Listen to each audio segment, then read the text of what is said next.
Alright. Alright, so viewers, fans, subscribers out there, hey, welcome back as we get ready to go into the next episode here for the Space Bridge, the podcast series for the Iacon Battle Circuit branding. You already know what it is today.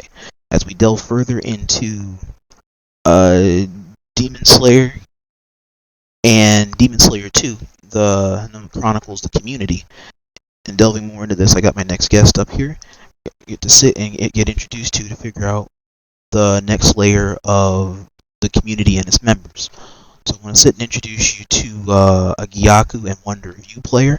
His name is called Notch the Craft. Hey guys, how's it going? I'm glad to be here. Thanks for having me on the podcast. I appreciate it. Always, always. How's it been today? It's been very good today. Been excited to do this podcast for a while ever since you mentioned it. And I saw the podcast about Demon Slayer, and I'm like, hey, I play Demon Slayer all the time. So I would love to give my input and answer any questions you might have for me today. Awesome. Well, starting with it, I want to delve into starting with the community origin point. Depending upon how far back that you remember playing, what was the community's origin like? So I played Demon Slayer 1 like pretty much at its launch and Demon Slayer 2 at its launch. I think the origin of the community today started with Demon Slayer 1 because a lot of the players that keep playing Demon Slayer 2 nowadays were also like big grinders on Demon Slayer 1. I don't think there's like only a couple new bloods out there right now. Everyone else is kind of from Demon Slayer 1. So I believe the it all started back in Demon Slayer 1 and everyone kind of like we kind of formed a community around that game. And then once Demon Slayer 2 came out, everyone kind of transferred over to Demon Slayer 2 and a lot of familiar faces popped up. So I think the community was built around that game, and I know that a lot of players who had backgrounds in other fighting games, like such as Storm, for example, like Naruto Storm, were gravitated to Demon Slayer and are pros at Demon Slayer to this day because the gameplay mechanics are kind of similar and it was made by the same company, but also just because they love the anime, right? Mm-hmm. So I think that's where everything kind of started out. And a lot of the players from Demon Slayer 1 are the same players that are now playing Demon Slayer 2 religiously. Okay, so in a way, 1 and 2, if the mechanics are that similar, it kind of became its own generational game. Yeah, right. Like Hmm. sure, there's some like different mechanics between both games. Like I think like they kind of changed some stuff around for Demon Slayer 2, like how heavies work and how like defense works. But more or less, it's kind of like the same mechanics aside from those things, right? Right. Did any mechanics shift like completely, like any like core or major mechanics between the first game and the second game? So defense in Demon Slayer 2 was nerfed heavily from Demon Slayer 1. In Demon Slayer 2, push blocking and parrying are way worse than they were in Demon Slayer 1. Parrying, for example, was changed so it has a smaller window to parry, and it also like scales your damage heavier and stricter when you hit a parry compared to Demon Slayer 1. They also kind of they changed the controls for it. Now you just instead of flick, you used to have to flick your stick in Demon Slayer 1, but now you just press A and RB for Xbox, for example, and that's how you parry. So they kind of changed some controls around, I guess, for ease of use. But they also decide to nerf some like defensive mechanics like parrying. And for push block, half the time in Demon Slayer 2, if an assist hits your block or another attack or like any attack really hits your block, you're just kind of stuck there for like I want to say 3 to 4 seconds, and your opponent, if they have you in that state, they can kind of just do whatever they want. They can grab you, they can break your guard. In Demon Slayer 1, that wasn't really a mechanic. You couldn't lock someone down like that. But other than that, there's not too much that's changed. I think in the first game, a big thing I noticed is that you used to have 3 bars a meter you could have to like surge and boost, but in the second game it's only two, I guess, to kind of So they because nerfed the meter sometimes, gain or the meter use? yeah, they nerfed the meter entirely. It went from 3 bars you could have maximum to two.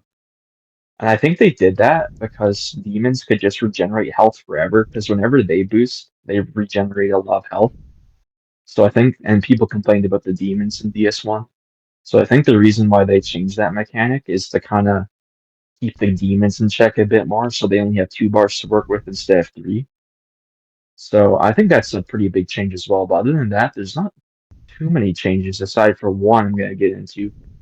And that's in the first game, you couldn't do this, but if you're a Slayer and you're comboing someone, you could actually tag out your partner, like your partner character, and extend the combo with your partner for a bit mid combo, and it restores some of the combo time you have to like the little combo wheel. And basically, what that is So like a tag every assist? yeah, basically like a tag assist. You couldn't really do this mechanic in DS1, although there was like tag elements in DS1. You couldn't like swap in between characters mid combo. You could only do it in neutral. But in DS2 they added it so you can like hit somebody with this character, for example, and then tap both bumpers, and then you switch to your assist, and it becomes your main character, and they keep attacking and restore some combo time to your combo wheel. So I think that's also a pretty good change for like more combo diversity and such. Okay. Now, is combo wheel the combo wheel, is that like your rotation of the attacks you can use, or the combo wheel is just like your turn, their turn, like rotation base? Basically, the combo, I just call it the combo wheel. It's like the combo timer, honestly. It's like a little wheel. It you have three types. You have the red wheel, the yellow wheel, and the blue wheel. It colors depend on how much time you have left in the combo. They're basically like a timer to tell you how long you can keep comboing before your opponent gets knocked out of the combo forcibly. So if I had a yellow combo starter, which is usually granted by just jabbing your opponent, it's like kind of like the medium amount of time you have to combo before you have to end it, and you have to end it before the wheel runs out. And red would be the lowest, and blue typically given to you by like uh for example, if you use dead calm move, it's like a counter. It's typically given the blue wheel's like the longest, and it's typically given to moves that are kind of hard to hit in neutral, but on their own. So that's kind of how it works. You kind of just like depending on the move, it gives you a different sort of combo timer to work with. Depending on what move you hit. Okay. The combo wheel affects every special or every type of attack you want to do differently, or the same in terms of offering an extension option. It's pretty much the same for that stuff. It just kind of matters. Like you have to like be careful with it because it all depends on what you hit your opponent with first, and then you're stuck with that wheel for the rest of the combo. So if I hit a jab, I'm stuck with the yellow wheel for the rest of the combo. But if you use the mechanic I mentioned earlier with like tagging your assist out, you can extend it and restore some time to it a bit. But you use an assist bar, like in a little assist slot usage for that, and you can do it up to 2 times before you completely run out of assist. And I think that's a good way to balance it because you're using a resource to extend your combo a bit, no matter how long like the initial like combo timer is. So it's a really neat mechanic. I like it that they added that. That's new to number two, not number one. Yep, that's new to number two. What kind of players does this game tend to attract? Like, in terms of like anime fans or veterans or newcomers? Like, what's the majority? I honestly think from my experience with the community, it seems like a lot of players who are like really good and invested in other games, whether it be anime game or not. So like I've seen some people come from Mortal Kombat, I've seen some people come from like other anime games, other arena fighters. It seems to attract like a lot of people from a lot of different games.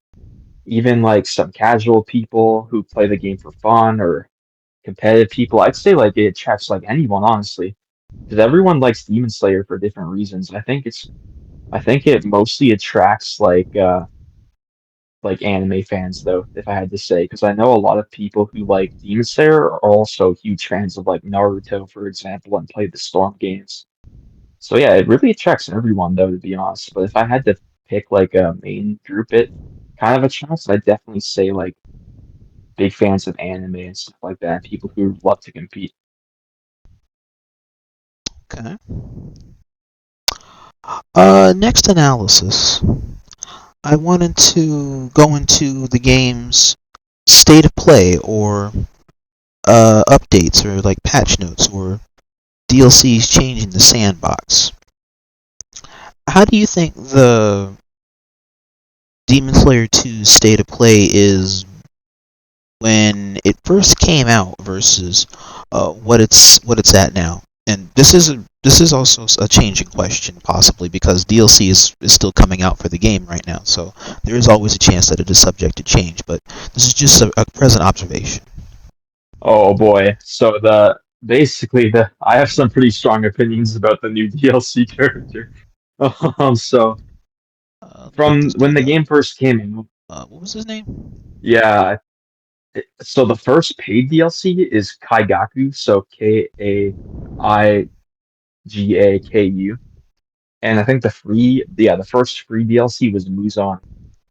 Yeah, I remember Muzan. I think the hat dude with the hat. Yeah, the paid DLC that came out is like this lightning demon with a sword, and so when the game first came out, I think I'll put it like this: the meta was just like kind of picking an assist called Entertainment District Zenitsu assist and kind of just going for guard break cheese. That was pretty much the meta. And two characters kind of fit best with breaking your guard, and that was Guillaume and Mitsuri, but Guillaume's was the more popular option. So most of what you'd see in the game, whether it be ranked, casual, top level play, it was just kind of like fighting over like getting your sis to break each other's guard. Like it was like a struggle to break each other's guard, to be honest. And although that was the most effective tactic available, there are still a lot of players who used other characters, like characters they like. For example, I use Gyokko. He's not like a conventionally good character, but that's just who I use. So that was kind of like how people played it. It was kind of a talk. It's kind of a toxic it's kind of a toxic meta because you can't really do anything against the guard break, but that's kind of like the state of the game. It was just like a lot of like keeping your opponent in place and struggling to do that. And that was one of the big complaints about this game, even till this day. That does But sound kind of when bad. That sounds kind of like a old yeah, Xenoverse when you just kind of work them into like having a whole stamina break and then they're just kind of out of it for like almost a whole match if the opponent just has a whole combo for it. yeah, exactly. I don't think anyone really likes it, but we kind of bear with it because we love Demon Slayer, right? And we love the game, regardless of its questionable meta. But that's kind of how it was at launch, and how it's changed till this day with the new DLC character. To be honest, not much. It hasn't changed too much. It's still the same game plan, although people have been finding ways around it more with the demon characters. So, and the new DLC character's a demon, but I'll get into that in a sec. Basically, Slayers were thought to be better at the start of the game's life cycle because they had an assist to break your guard with, because the assist would keep you in place so you could break the guard. Demons didn't have that unless they had an assist, and only a couple demons had an assist, but they couldn't really use it for guard breaks unless it was Gyutaro and Daki. But there's also a demon with an assist with Susamaru and Yahaba, and you couldn't really go for guard break stats with them because of the way his assists worked. It didn't keep you in place for long enough, so you could just like grab cheese instead. Keep keep you in place while Susamaru grabbed you. So as time went on, people kind of like start to use demons a bit more, and like like people always thought Slayers are better, but people found out, hey, demons can actually like do guard cheese too, blah blah blah. And some demons that don't have an assist have ways to like just like attack the assist before it hits your guard. So my character, for example, I summon fish, like a stream of fish, toward the opponent, and it can interrupt the assist before it hits my guard. So people kind of found ways around it, and you can also push block it at a certain like when it's incoming, and you can sometimes get out of it, but it's not really reliable. So that was the state of play. And how I mentioned that some demons can like take out the assists before they hit you. This new DLC, Kaigaku, oh boy, he does that better than anyone.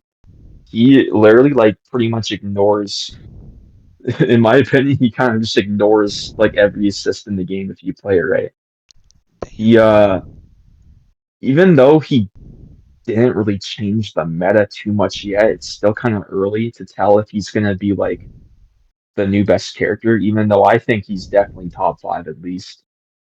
In terms of like changing the state of play, I think there's a lot of hatred for this new DLC character I've been seeing because he's a really spammy and arrogant character. All of his moves are armored. You have a lightning attack that kind of lingers on the ground. You can camp inside to protect you from assists. On every move you can whiff cancel with, so you're safe on everything. So you don't really have to worry about assists too much if you play it right. And I think how that changed the state of play is that a lot of people go to this new character to like if they don't want to deal with the meta, because in my opinion, he does really well into the meta.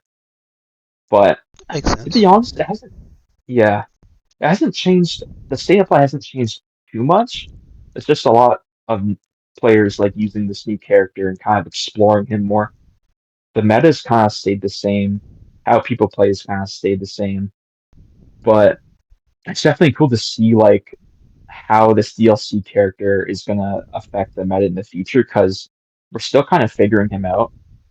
And but from what I've seen so far, he's super like anti guard cheese so far. He can really get out of that unfavorable position. So I think a lot of new players are gravitated to him to avoid that kind of like play style. But at the same time, he himself is also very annoying to fight. So a lot of casual players in ranked get annoyed really easy, and I see people on Reddit complaining about him. And I don't really blame him. It's he has a full screen armored like lightning attack he can hit you with. So, but yeah, that's pretty much. It hasn't changed too much, but I think over time people have explored like new options to deal with the meta, basically, like in any way, shape, or form. Okay. Next analysis. I want to delve into the introduction level of the gameplay here in Demon Slayer 2. In your opinion, how do you feel is the entry level for the gameplay here, either casual or from a competitive perspective? I'd say the entry level, honestly, like for a casual just starting out, it can like assuming that the casual player wants to like play online and stuff, I'd say the entry barrier can be kind of tough because usually the only people on the game are like diehard fans of the games and stuff like that, so they're going to be put against really powerful players. I think the entry level isn't too hard though, because it like the mechanics aren't too hard to learn. I think I think like a player who's never touched fighting games can definitely learn this game pretty easy with like a little help with like a pro player or a guide. The mechanics itself aren't too hard to learn. I think the hardest thing to learn this game is definitely like neutral. I think neutral's the hardest part about this game because there's so many stuff that can like catch you off guard or like you need to know what to do when this happens or that happens, blah blah blah. I think a lot of casual players, when they first start the game, they run into a lot of like sweats and stuff like that, but they usually don't have like a bad mindset about it. They love the challenge and they love trying to get better. For like if someone were to join in and wanna like join the top level scene, the entry barrier, I wouldn't say it's like too high. You can definitely like you can definitely like cook and get a lot of top eights, like if you're new to fighting games, but I'd say you'd have to like if you want to win tournaments or such, you definitely have to like have like some sort of background in fighting games and like have a lot of experience if you want to compete at a top level because a lot of the players at the top level are really nasty at this game and have a lot of background in other games, like for example Naruto Storm or another arena fighter like OJ2, that they can apply to this game to help them. But if it was a new player starting out who wanted to like really get good in the game, I'd say they'd have a lot of work ahead of them. But it's definitely not too hard to like understand the mechanics and stuff like that. I'd say it's decently straightforward. Okay. So straightforward entry point. Easy in theory, difficult mainly because the player base that you're probably going to be seeing at the introductory level is going to be people that are going to be like towering above you. So it is going to be like a rough navigation. Right, yeah, exactly. Kind of like a little balance. Like the mechanics aren't too hard to learn, but like there's like a lot of players who've been playing the first game and like the series for years that are playing DS2 every day. So when like the casuals are gonna run into those players and maybe they'll learn something, a thing or two or whatever, yeah. Okay. Next analysis I want to take a look into is the comp scene and the tourneys. Alrighty. So this could be either PC or this can be PSN or both if you crisscross between the two. But I wanted to delve into the tournament scenes where it's like, how many scenes do you see so far that are advocating for the game, or how do major fighting game events or even TOs treat the Demon Slayer IP compared to other anime fighters? So comparing this game to other anime fighters, I'd say that a lot of sadly, like even though I love this game, a lot of like big tournaments, like obviously like Evo used to have like Storm 4, which was an anime arena, like as like an event there, but they've never really had Demon Slayer there. And a lot of other like big events with anime games that had like Frosty Joustings or Combo Breaker never had Demon Slayer either. I think Demon Slayer in some like bigger events' eyes isn't really seen as a competitive like top level skillful game, sadly, even though I disagree. And I think there's a lot of depth to it. I think I honestly think Demon Slayer has a ton of depth to it. Like the skill ceiling for this game is really high. Like it's easy to learn, hard to master. And I think basically like some TOs just see like some bigger TOs just see like, oh, guard cheese exists. Oh, this game is kind of like wacky, this game doesn't have that, blah blah blah. And it kind of gives the game a bad reception in my opinion.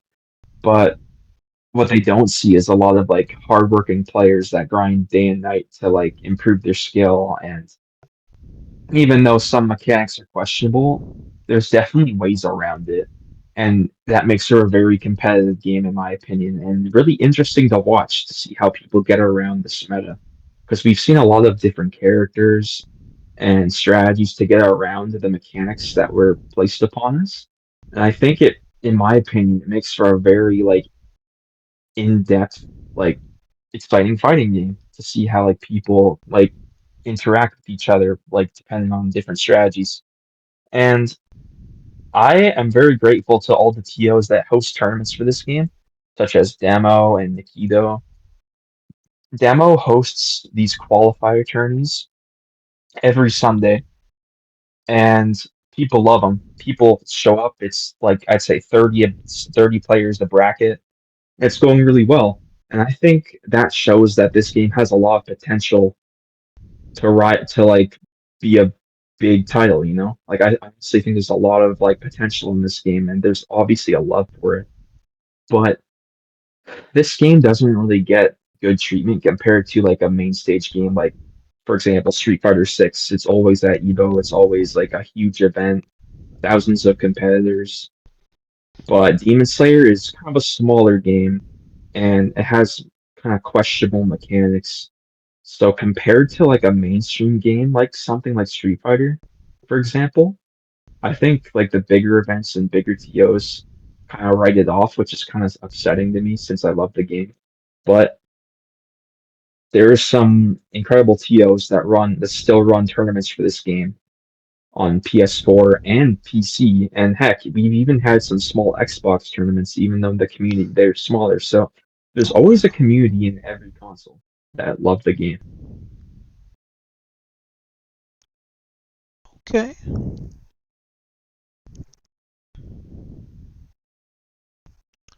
Um, how did the Demon Slayer community like really craft its own image after all these years between the first game and the second game to have that identity compared to the other anime fighters like a Dragon Ball Fighters or a Guilty Gear or Blaze Blue or Kill la Kill or even something like Arcana Heart.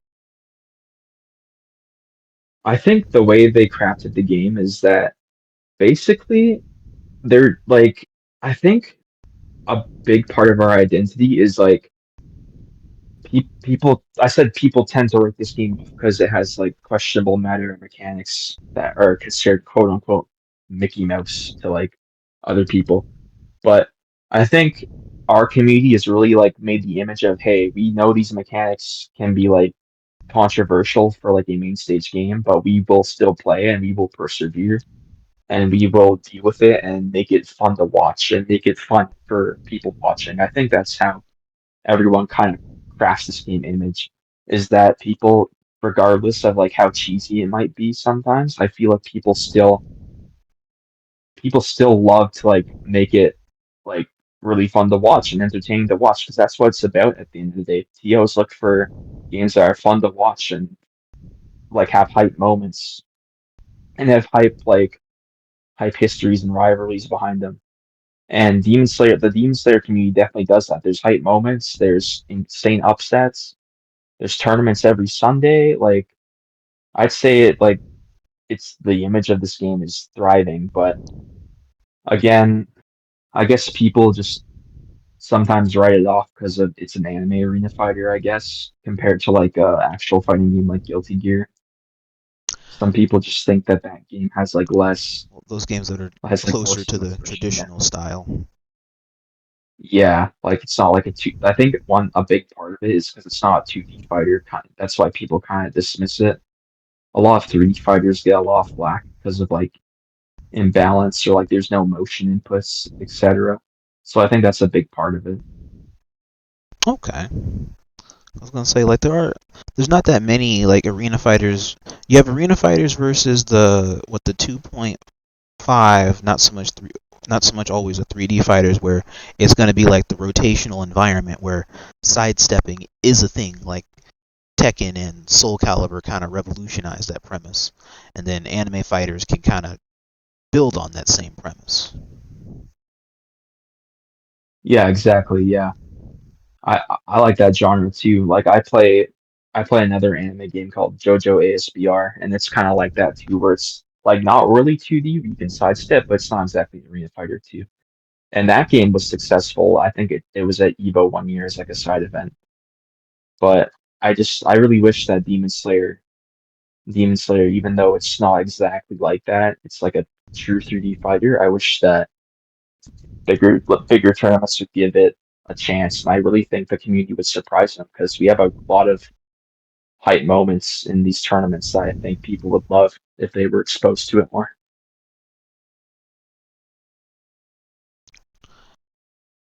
I agree. I'd seen like my first couple of Demon Slayer tournaments last month, and they looked really nice for what I could try to understand with like spacing and like most of the characters being rushed down, but the few, and then when they get in, they have different ways of expanding or winning that neutral, or winning the space wars when they get the rush down or they achieve the rush down, or they get in to establish pressure or true string or mix in a way.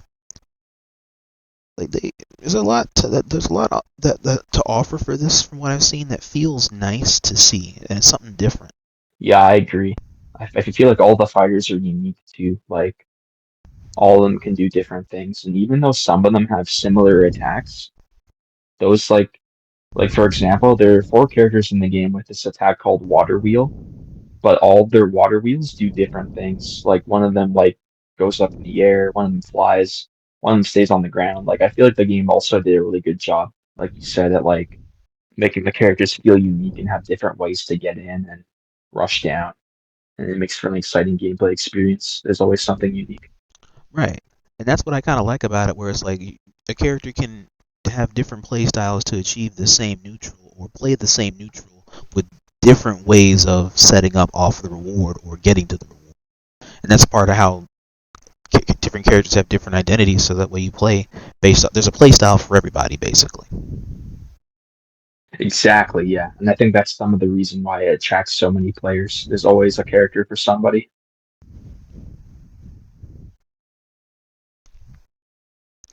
Next analysis is the developer involvement and some of the patch rough points. Would you say, like, for how Bandai works with some of these games, would you say that this is a game that Bandai can be or is transparent with its following in order to deliver the best for the video game, or is it kind of like a play by play process in terms of like how these patch notes come about with the characters? So I think it's a bit of both. I think they're really transparent with like the DLC, for example. They like let us know exactly when the DLC is coming out and what's happening with that. But for patch notes, we've been kind of left in the dark for a long time, even though people have been waiting for a patch. We haven't really gotten a true balance patch. We've gotten some bug fixes, but not too many. And they do tell us when they drop one, but they don't really let us know like when we're gonna get them, I should say. They're really they're kind of like secretive about that stuff, I guess. I think they're really doing well with like advertising the DLC and communicating us with like what's in store for the DLC characters though. They're doing a perfect job with that. Although on the patch end, it can be a bit dry sometimes, and we haven't really had a true balance patch, and we haven't heard anything about it. So I think it's kind of a bit of both. They do a good job of at advertising DLC characters, but they don't really communicate with us too much about patches as of yet. But in the first game, it was kind of the same thing, and then we kind of just got like a balance patch randomly. So maybe that'll be the same for this game. Who knows? Okay. I was kind of worried about that, and just like how transparent they are between like the time span in which the DLC characters come out versus the possibility of one of them housing a balance patch minor or a major one. Because there's like what, 5 I think I saw in this battle pass, and you guys are like what, on DLC character number 2 right now. Yeah,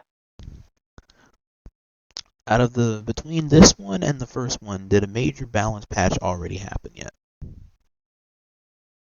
balance patch. No, there's not been a single balance patch yet. The game's been in the same meta since the release date, pretty much. It's just the same. Yeah, Okay. I was gonna say, because just some usually like bug a fixes here. okay, I mean that's something. That's not really enough, but that is something in terms of trying to clean up the presentation for the state that they want the game to be in. I think, eh, if I had to guess, I would assume or hypothesize that in some formats, between having like 4 or maybe 5 DLC characters, a balanced patch would be ideal for something like at the beginning of a pass and or the end of a pass if it were to be something major, or it would be mini touch-ups between the first couple DLC characters. Then the one in the middle would probably be like the tie turner or a shift, and then the other ones will follow up with bug finishes, bugs and glitches in order to do those types of roundups. I I mean, it may not be the case here, but that would be ideal in terms of like trying to switch up the sandbox this far in, is to try and also have an update schedule for something that's coming with one of these DLC characters still remaining. Yeah, I completely agree. I think even at the start of a character pass, if they were to just do a balance patch to kind of like pave the way for the new DLC characters to come in like into a good environment, I think that would go a long way. Yeah, that'd be perfect. And then as the past goes along and new characters get released, a little touch up here and there would be perfect to keep the game like fresh, like refreshing, like healthy and everything. Yeah, I completely agree. Okay.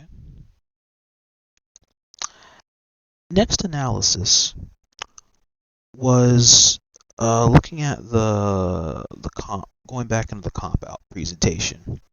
What was the highest competitive presentation of Demon Slayer 2 thus far that you know of?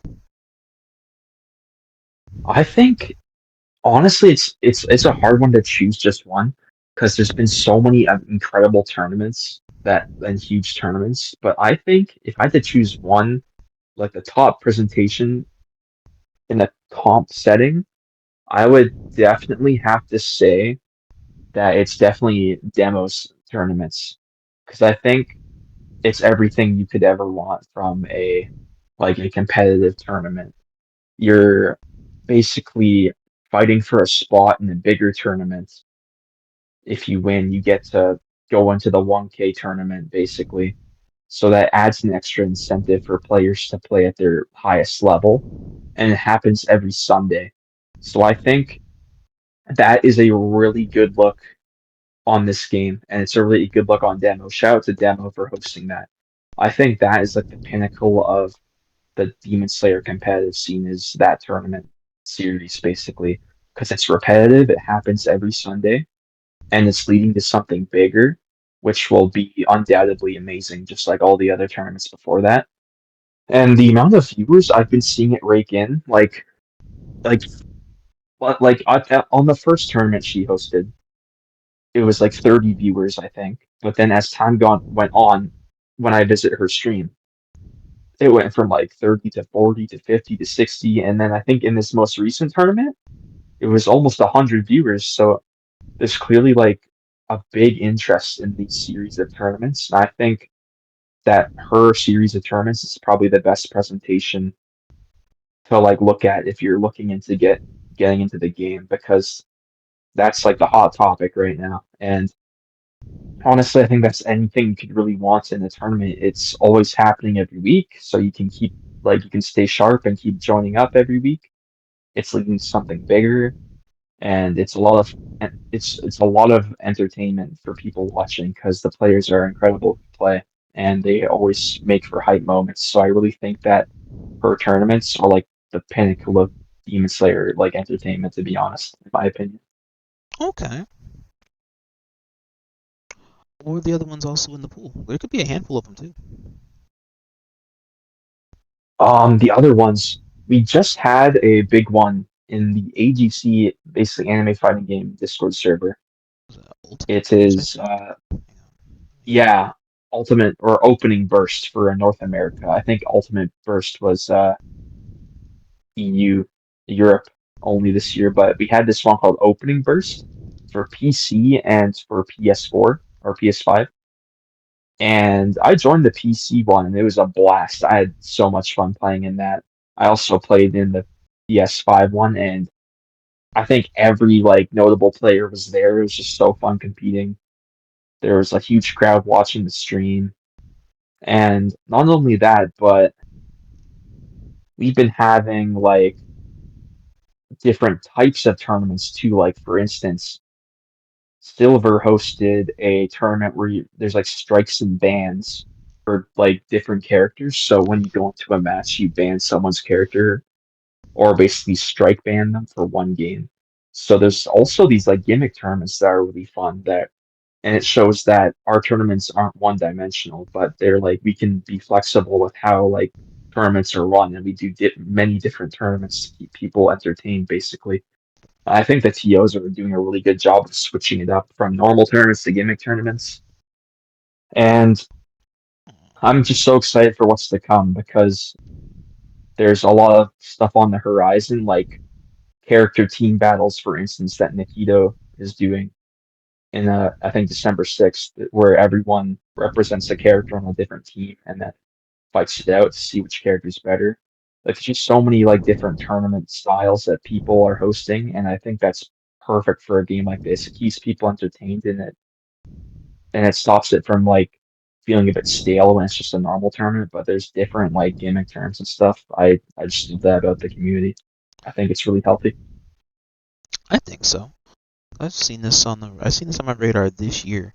I didn't know about this until like this year because I know that there was like other like big scenes, but they're like their own versions of like different not Evos, but like NLBC or Tampa is like this, like these for niche games or for the arena fighter. So I'm glad that something like Ultimate Burst is here to really shed light on so many different areas that you can spread into every year, and you can almost rotate with how many arena fighters that you have to present, in addition to general fighting games. Like basically, Anime FGC has its own variation of a Evo meets Tampa setup.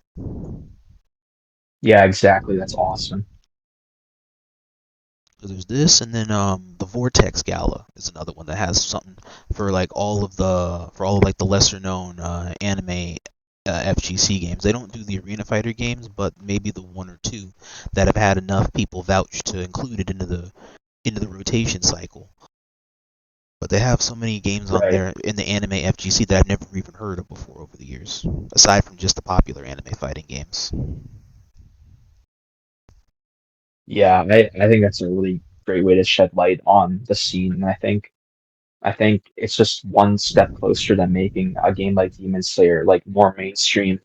I think it's like one step of many, and I really appreciate the hosts and tournament organizers for making an event like Ultimate Burst, since again we're not really at a we're not at a state where we can be at like Vortex Gallery yet, but I think with enough events like that, we could definitely make it happen one day. Because I think there's a really strong case for this game to be in something like the Vortex Gallery, for example.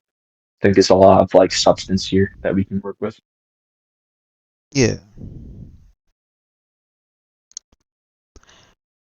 Next assessment I want to delve into is the grassroots mindset for the game, and how like the ideology of the assessment and promotion go into the go into founding these events and creating them. And so, do you feel like for is the game a grassroots video game for its community? Do you feel like the Matcherino is needed for events all the time, or just some of the time, or just Matcherino only attached to like big events? I'm going to be honest. I feel while Match Reno does encourage more people to join sometimes and create a bigger incentive to play well and play your best, I think that there's such a love for this game that no matter what the prize is or no matter if Match Reno is involved or not, people will still join. Like there's been some tournaments where Macherino was absent, and I think the same exact turnout happened. Like people just, I think people really just play for the enjoyment of the game. But Macherino definitely does help create like more tension and like a goal for players to strive for in the tournament to play at their best. So I think Macherino is a really good thing as well. But I don't think it's necessarily mandatory for people to play or like people to want to join. I think it's definitely like a great bonus to encourage people to like play at their best and such. But I think the players love the game so much that they'll join it even without the match arena. But that's just my opinion. Okay,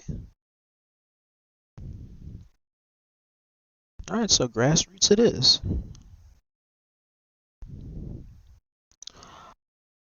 Um, let's delve into your background with this. How did you first come about in the Demon Slayer scene?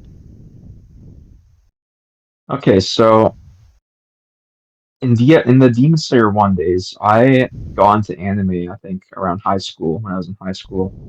And one of my first I think my first ever anime I watched was Demon Slayer. And then I'm not even kidding, like a month after, I think they announced the first Demon Slayer game. And I was kind of new to fighting games at the time. The only other fighting game I played was once Justice, which was a My Hero Academia fighting game, which is an arena fighter similar to Demon Slayer. I do But I know that still one. want, yeah, I love that game. And I still want to give this game a try because I love Demon Slayer so much. So I'm like, oh, I like the anime, I like the game. So I was a hardcore gamer in Demon Slayer 1 as well. I competed in tournaments and such in that game too. I didn't have a PS5 back then or a PS4, so I was kind of stuck on Xbox, but I still had a blast playing there. And so when the second game came out, by that time I was an experienced fighting game player. I had won tournaments in other games such as My Hero Wants Justice and gotten really high placements in that game, like JoJo ASBR, which was a JoJo's Bizarre Adventure fighting game. I kind of like became accustomed to fighting games, so I decided that Demon Slayer 2, since I've had more experience, I really want to be a big part of the competitive scene. So I made sure to join every single tournament for this game, and such as demos tournaments and stuff like that. And I think the biggest reason why I joined this game is definitely because I like the anime. I think that's my primary reason for joining, is because I want to play a game based off one of my favorite shows. Okay.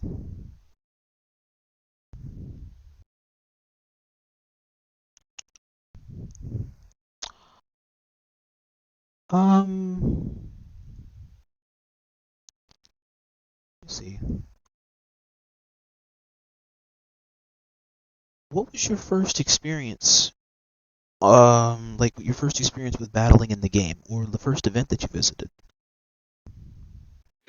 The first event in Demon Slayer 2 was actually a day one tournament that I believe Kiwon was hosting. And it was like this day one tournament. No one really knew what they were doing at the time. And no one really knew like how to play or like what the meta was. So we just kind of dove in and hoped for the best. I think there was like 300 players in that tournament, and basically, I remember my first battle. I'm like, oh crap, I don't know anything of like I know how to play DS1, but there's new mechanics in this game, so I'm like I don't know what to do. So I just picked my favorite characters from the first one, which was Enmu, and kind of just played the same I did in Demon Slayer 1, but then as I tried to play like that, I kind of found out, oh shoot, the game's like completely different now. I have to hit the lab. That's even though I still won the game, and I think I got like 13th my first tournament out of 300. I still definitely like my biggest memory from my first event was like, man, I really have to like understand the new mechanics of this game because even though they're kind of subtle changes like to the defense, like I mentioned earlier, they had a big impact on like the meta and stuff. That's kind of like my first experience with this game. Basically, is the day one tournament. It was a blast though. I think more games should do that where they have like a release date tournament 'cause it's fun when no one knows what they're doing because you never know what to expect and you're kind of everyone's like in the dark. That is the Everyone's doing beauty of the that's the beauty of a lot of fighting games when it's like right at the beginning, and there's very few that capture that the whole time, where it's always that joy of pressing buttons and the wonder of pressing buttons and finding out and just see what happens. exactly, yeah. It's like what's gonna happen if I do this? Like it's a completely new game, yeah. Totally.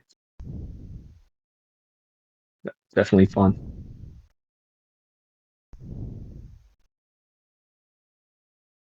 Okay. Um, how does the ability to play and compete influence you or give value for you? I've always loved competing in fighting games and more so I get to compete in it brings me joy to compete and be a part of this community because it's a great community. And I think one way it's impacted me is it's given me a lot of new friends to talk to and people to meet up with. Like I've met a lot of awesome friends in this game. And this game also I feel like it makes me a more competitive person, which is a good thing. I'm always striving to be better than I am yesterday. I think this game makes me want to like improve because of the incredible competition I have each tournament. There's a lot of competitive players, so I think it impacts me in a way that makes me want to strive to be better the next time I play. This game really is great at like giving you that feeling and making you want to get better. And it's also given me a lot of content. Like I have a YouTube channel, and I realized that the fights I was having in this game were like really entertaining. So I'd always record them and post them, and it's given value to me and other people to be sharing the gameplay I've like done over the time I've been playing.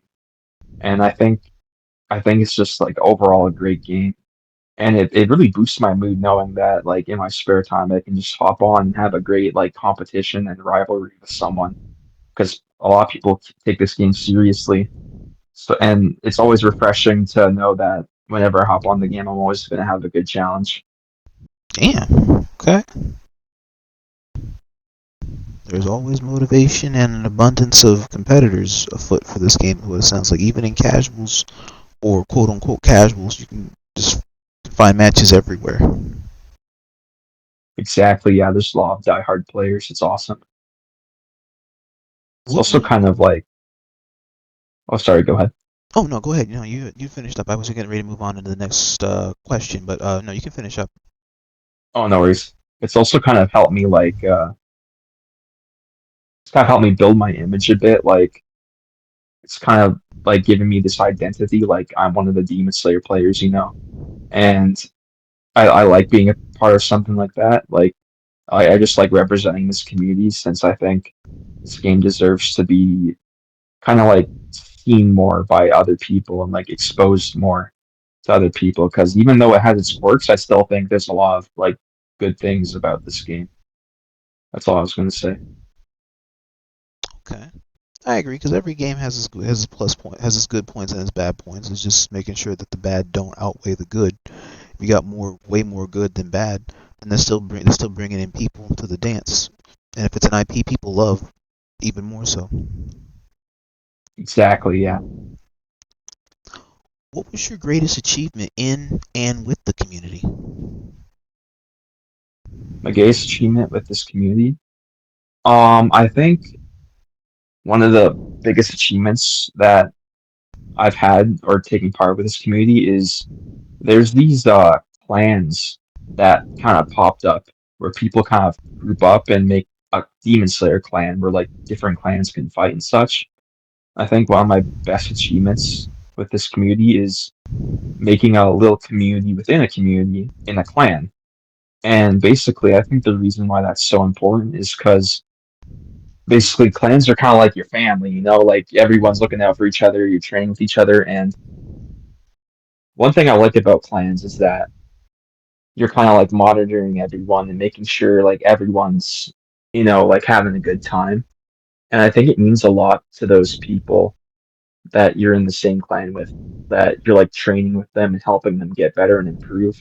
I think me and my clanmates, like the other leaders of my clan, have like really done great things, and I'm super proud of like how far we've come because like there's a lot of passion from these new players that want to join clan battles or tournaments, and since we supervise them and they want tips and tricks and want training and whatever, I think one of my and my clanmates' biggest accomplishments is definitely making like new players feel welcome and feel like they have somebody to coach them so they can compete like they want to, and to kind of feel welcome into like these little sub communities within this community. I think that's a really great thing to have, like a group that you can depend on. I remember back in the old game, I used to come from Transformers and the Transformers gaming community. And in Destiny, we had gaming clans that worked in a similar way. That's awesome, yeah. Those are always super fun. Learn a lot from each other. Sometimes you get a chance to sit and play with different people that are also in your same grouping, and you get to really try to learn the experience you're seeking, whether or not you're doing it for casual investment or competitive investment. You get a lot of worth out of being in a group. Yeah, exactly. Yeah, I completely agree. You get a lot of everyone gets a lot of worth from being out of like being involved in something like that. I think that's something awesome I've achieved with this community is making everyone kind of feel welcome at least somewhere. And yeah. Let's see. What was your favorite community moment? It could be like a hype set or a meme or a comeback story. Community moments. Ooh, there's a lot, but if like, oh geez, if I'm being biased, I'd say, um, honestly, my favorite community moments, I'd say, are in demos tournaments. Whoever wins one of the qualifiers gets to move on to like the bigger tournament in the future, and I gets invited to that. I think my favorite part about this community is seeing who qualifies for that tournament next because it's really a hype moment to see players who have been training week in and week out finally getting their win, and like after they win, like we do a big interview and stuff like that, and like asking them how it felt to win and stuff like that. I think that's a really nice moment to see like all the hard work pay off for those players. Like if I'm being biased, I'd probably say the time I won one of those was my favorite, but I think in general, when anyone wins like one of those tournaments, it's super special because a lot of players have been looking for that win for a long time. And I think those types of tournaments are super special because you get to move on to this bigger tournament with even fiercer foes. And on top of that, like you get to be interviewed and stuff like that. I think it's just a really great moment for all the people who win. And I think it's really hype seeing the set before who wins too, because they're both really wanting that win. So like again, props to Demo for her tournaments. I think that's probably the hypest moment in the communities. Like every Sunday seeing who qualifies next. I think that's probably the best one. Okay. And let's see. Last one is, what do you think would help the community growth? Or what lessons could bigger titles learn from something like Demon Slayer? I think a lesson that bigger titles can learn from Demon Slayer is that even though like sometimes you may have a small community and less than desirable balance patches or lack thereof, that you can still make an enjoyable experience for everyone and work with what you got and still stay strong. Because even though our community is small, we are very like we are a mighty community. You know what I'm saying? And even though we don't have balance patches like Street Fighter, Tekken, we still work with what we got. And I think a big lesson that bigger games can learn from us is that like you don't have to be the perfect game to be enjoyed by everyone, or like everyone enjoys it. You don't have to be like the perfect game to succeed, basically. So I think Demon Slayer has succeeded in its own way, even though it's not as mainstream. I think the community has succeeded with all the activities we have going on and stuff like that. And another thing I think that they can learn from this game is that sometimes like things can be enjoyed even if it's not perfect, right? Because a lot of the Exactly. big yeah, exactly, a lot of the bigger games, a lot of players can like complain sometimes about certain things in that game, but to be honest, the Demon Slayer community doesn't really complain too much. To be honest, they just like kind of roll with it. I think that's a really good thing that it kind of sets an example for other games, is that a game doesn't have to be perfect for somebody to have it as their favorite game, I guess is what I'm trying to say. I think that's the biggest takeaway. I totally get that. And viewers out there, I hope you guys can also grasp that concept also, is that the game doesn't have to be the perfect game to still be somebody's most beloved or favorite game. Exactly. There can be perfectly imperfect games. These are always abundant.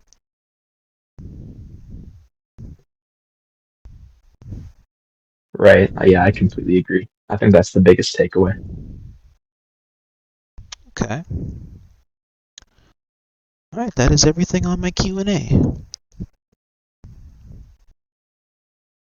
Well, I'm glad that I was able to answer all the questions. I had a lot of fun answering them and kind of delving into the history of Demon Slayer and what makes the community so like what makes the community like love this game and stuff like that, and how it compares to other games is a blast. Mm-hmm. And I enjoy taking nice glimpses through these deep dives to appreciate what type of game it is. And the more I want to do this, the more I want to hear what type of stories that are really told throughout the Demon Slayer community and get a feel for it, even between PC and PlayStation both. I know there's no crossplay for the video game, but that still doesn't stop both communities from still congregating and enjoying this game all the same. Right, yeah, because I guess different platforms have their different stories and their different best moments from me. So I guess, yeah, it's always great to hear everyone's perspective because everyone always has something different that's like their favorite moment, or everyone has different opinions. It's always great to hear from different perspectives. Yeah, I agree. Kind of builds the bigger picture of like how this game is perceived and everything.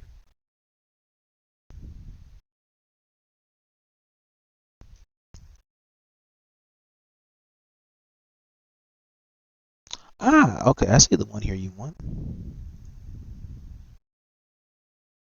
Oh, you're looking at my win? Hmm? This is a good ticket. Yeah, don't tell anyone, but if I had to pick a favorite moment, that was my favorite moment. No bias. Hey, that's all good. Hey, it's a good feeling to see how like your first win in a tournament. If it's your first win, it's a good tournament. It's a good moment to have. It's among one of the best moments an FGC competitor has. It's like when it comes full circle and you get the first W. Yeah, right. I agree. I remember feeling so great when I won that tournament. I was like, yes, finally, I got it. It's really special to me. Yeah. And I'm sure everyone else who won a qualifier, I bet they felt the same way. So, yeah, it's definitely, I love those tournaments. Definitely make for some great moments. Okay. Before we go, did you want to do any promotion or anything? Um, sure. Well, I mean, I do YouTube. I post gameplay from time to time because, like I said in this interview, I want to promote this game as much as possible, and I feel like one of the only ways I can do that is through my gameplay. So if you want to see gameplay, then just search my name up on YouTube, and you can see some of the hype moments I was talking about, like, That's and fast. see what the game's about and everything. All right, chat. Here you That's go. pretty much it. This is the channel here for Notch the Craft. If you guys want to check it out, one of the Demon Slayer competitors, feel free to leave a follow or a like, and just follow him on the journey. There's a lot of matches that I see here between him, Hinokami Chronicles, and One Justice, and JoJo. So you get a chance to see a little overhaul, you get to see a little Gyokko, or you get to see some wonder of you. Heck yeah, something for everyone. Hopefully, All right. yeah. That's one of the yeah. The link will be down below for you guys. Oh yeah, that was the one. That was the biggest tournament I was talking about. Yeah, that was on PC. It was a really good one. Yeah, this is the one that. Yeah, right. Because it was only the like it was either the Bleach game or one of the other ones that was just EU only, but all the other ones were it was on PC but for NA. Yeah, exactly. Yeah, there was one on PC for NA since everything else was for EU. So I definitely made sure to join that. Okay.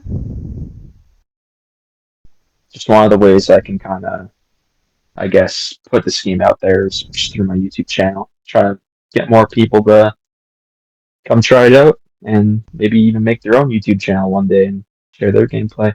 That's the best thing about YouTube is because it allows you to really just sit and tell your story. Yeah, exactly. I agree. It's great. Who would you like us to raid? I'm not too sure who's online right now. Maybe I think a good person to raid right now. There's actually streaming a Demon Slayer set. Maybe DaddySilverFGC would be a good person to raid since they're playing Demon Slayer. and he's a tournament host. This boy would be streaming right now. Yeah, I think they're doing a. Because usually when I'm over money on like match. Ultra Rumble, like bullshit and rank, trying to not get caught outside by some random All Might or what's his name, Monoma, he just randomly pops up and streams sometime. Yeah, he streams like any time of the day. I swear, like late at night, early in the morning. Yeah, he just pops up out of nowhere sometimes. That'd be a fun person to raid. I think he's doing a money match between someone right now. So Say another hype less. moment in the making. Say less. Away we go. I'm no stranger of money matches myself. I fought plenty of them across Injustice and Dragon Ball Fighters. I don't know if I have the balls to do that here.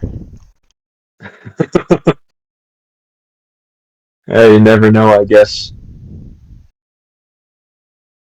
Let me see. Alright, we're gonna go check out Osaka's stream. If you guys know Azumanga Dao, then you know. If you don't know, then you need to catch some classical slice of life. Alright, we're gonna go on ahead here and go raid DaddySilverFGC. This is actually that money match is going on here between oh, it's his money match. The hell? Yeah, I guess he's streaming his own money match. Yeah. I thought he was hosting it for someone at first, but nah, I guess it's just him. My hero. Another hype moment. That is a brave man. I could not deal with the backseat driving. All the years I've done a money match, I could not do that. I will record my own money match, but I will not stream it. Yeah, fair enough. Money's on the line and everything, yeah. Exactly. I gotta focus. I'll still post it whether I win or lose it, but no, I don't want the people right there in order to have the opportunity in real time to probably backseat drive. No, you can do that afterwards when it's the VOD. Yeah. So I can see how that got kind of annoying when you're trying to focus, yeah. But hey, I guess Silver's a brave man. He's just going straight into it, streaming it. I guess he doesn't care. Yeah. Alright, we're gonna go ahead and raid. Chat, you guys got my emotes? Spam it for Silver Daddy. Let them know where you come from as you guys go further into the void of the Kimetsunoyaiba. We're gonna get ready to raid one of our fellow supporters here of the Iacon battle circuit. And again, I want to take the time here, Craft, to thank you for being a guest here on my panel, and I look forward to having you back again if you want to delve into anything else more with the fighting game community or with Demon Slayer as I continue with the journey delving into the community. Yeah, thank you very much for having me. It was awesome to talk about and analyze everything with you. Thank you. I appreciate it. Sure. Thank you all for watching. Alright, chat. Let's go ahead and see what type of money match we are getting ready to delve into, and I will take you away into further Demon Slayer for the night. You guys take care, and as always, till all are one.